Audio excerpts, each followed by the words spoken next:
Most people do not spend a lot of time thinking about the soil beneath their feet, but understanding soil is vital for a healthy landscape. Many people refer to soil as dirt, but dirt is not the same as soil. Dirt is soil or other debris that is out of place. Soil that is under your fingernails, on your pants, or on your floor becomes dirt.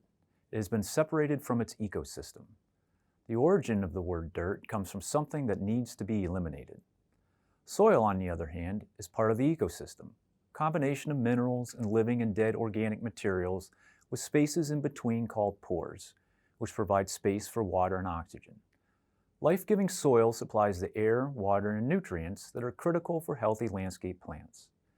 As landscape professionals, we need to know the many important functions of soil. To begin with, soil allows plant root systems to anchor the plant in place. Soil provides the mineral nutrients such as nitrogen, phosphorus, and potassium that plants need to grow. There are others, but these are the big three. Soil also stores the water that roots take up for terrestrial plants to stay alive, and there are pore spaces that allow for drainage so oxygen can surround the roots. Healthy soil drains well, soaking up rain with little runoff. In this video, you can see water running off the impermeable road surface, but the leaves of grass cushion the impact of the rain, and the soil can then soak up the water. A healthy soil does not require heavy fertilizer for plants to survive, and supports microscopic and macroscopic animal life and other organisms. Let's talk about what is meant by soil quality. Soil quality is one of the most critical factors for any plant's ability to survive and thrive. Almost all soils that landscape professionals work with are disturbed and not natural, and as such, they have altered physical, chemical, and biological properties due primarily to human activity. Before work begins on a landscaping project, the landscape architect or designer will assess the site. The assessment will help them to determine which plants will be able to grow in that location. During a site assessment, a landscape designer considers the space, the amount of sunlight, the temperature, and the availability of water, but they will also look at soil characteristics and quality. A thorough site assessment will include looking at both the physical and chemical properties of the soil.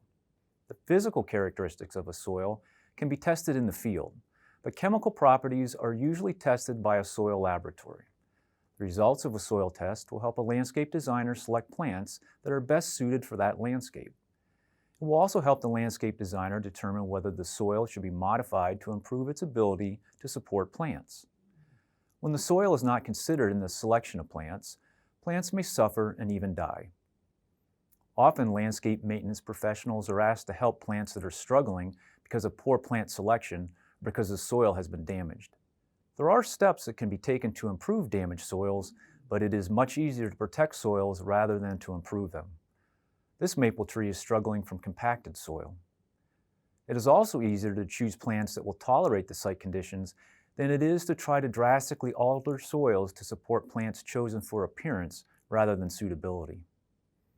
This picture shows a site that had poor drainage. The junipers that were planted here died because they require a drier site. Clethra or winterberry holly are examples of plants that would be better choices for a wet site. The soil in every landscape is unique. The soil within a neighborhood may be similar from house to house, but the conditions in each yard will depend on how the soil has been treated by humans in the past. The takeaway for landscape professionals is to always perform a site assessment to check the soil quality, the physical and chemical properties of the soil, and other site-specific conditions. Ultimately, the key is to assess your soil type or types in your setting and choose plants accordingly.